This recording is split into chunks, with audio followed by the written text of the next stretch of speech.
Now, Swazi Airways has officially shut down, and this is before it even took to the skies due to failing to obtain an operating license. That's according to media reports from Swaziland. Gad Wavumba, who is a principal consultant at Sabre, joins us in the studio for more.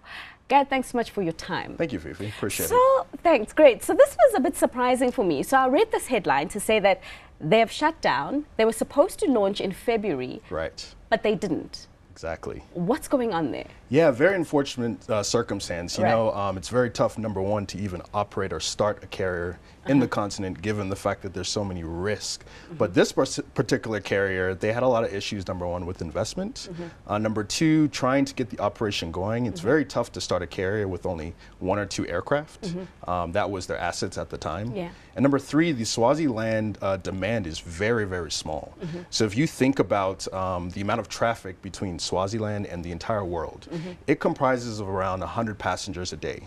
Let's look at Cape Town, for example. Right. Cape Town to the rest of the world, that's almost 22,000 passengers a day. That's almost a $5 billion revenue market versus Swaziland to the rest of the world is probably around a $13 million market. So very, very small. Right. And when you look at the commercial aspects of it, it's very tough to be able to even stimulate further demand when it comes from a small base. So then how do you think that Swaziland should have done it though? Should they have bought their own carrier, or should they have made an arrangement with maybe a commercial player? Yeah, I'd actually prefer the latter. I think Right. that, you know, from the industry perspective, I think right now you'll see a lot of trends with regards to partnerships and collaboration. First, I think, though, it's important that they had a viable business plan, Right. making sure that the market conditions were attainable to actually launch a carrier successful for Swaziland and the rest of the SADC region. Two, investing in advisory, consulting, or technology, and making sure that that is parallel with their plan.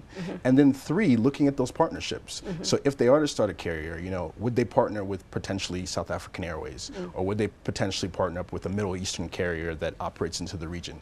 That way they can get some revenue out of those carriers and have less risk versus operating the carrier on their own. So in terms of that viable business model, so I read that Swazi Airways had actually leased a B737-300. How big is that? How many passengers? So that's about 136 passengers. Right, 136 passengers since February. So it's been paying for this leasing cost, which I understand goes in the hundreds of billions of dollars. Or Correct. hundreds of millions of Millions, dollars. yeah, correct. So a viable business plan, would that be the way to do it? As in you secure your aircraft first and then you figure out the route and the passenger demand later, or not? So interesting that you mentioned that. So unfortunately, that's kind of the trend that happens amongst a lot of African carriers today. They tend to want to purchase the aircraft first versus doing the business plan first. So really the best practice is you hire some advisory or look at the external factors, create a business plan, then you see based off the market, what aircraft should I purchase that will be attainable to that market.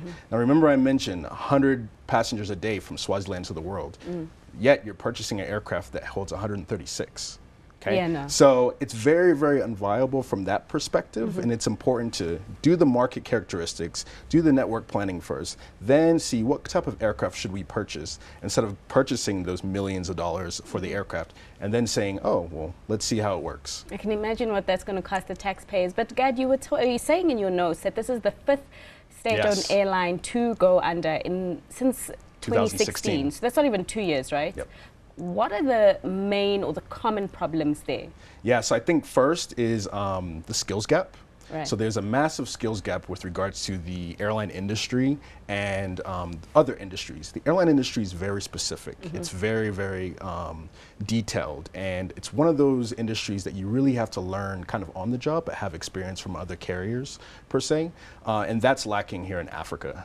Carriers like my customer Ethiopian Airlines and Comair Kulula, fantastic job. They have great training programs. They hired outside consultants to support them like myself to make sure that those gaps are kind of bridged together.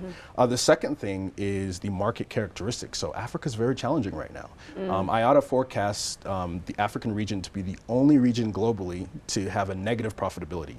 everywhere else in the world making money. So the Why? dynamics, Because of skills mainly? skills, costs. Right. It's very high cost to operate any type of airline here in the continent. Also, the market seems to be very volatile based off of commodity prices as well. As you've seen, there's been a shift in those prices, so therefore a lot of demand has gone down. And then you just have the kind of corporate and government bureaucracy with these carriers that have a lot of influences. So unfortunately, 5 airlines have had to sacrifice. Sure, and you can imagine the amount of money that's just been flushed down the Exactly. drain. Yeah. And majority of that coming from governments too, which is Right. unfortunate. Taxpayers, which Yep. is even more unfortunate. But Gad, thanks so much. We're going to have to leave Excellent. it there. Very interesting lessons from Swazi Airways there with Gad Wavumba, Principal Consultant at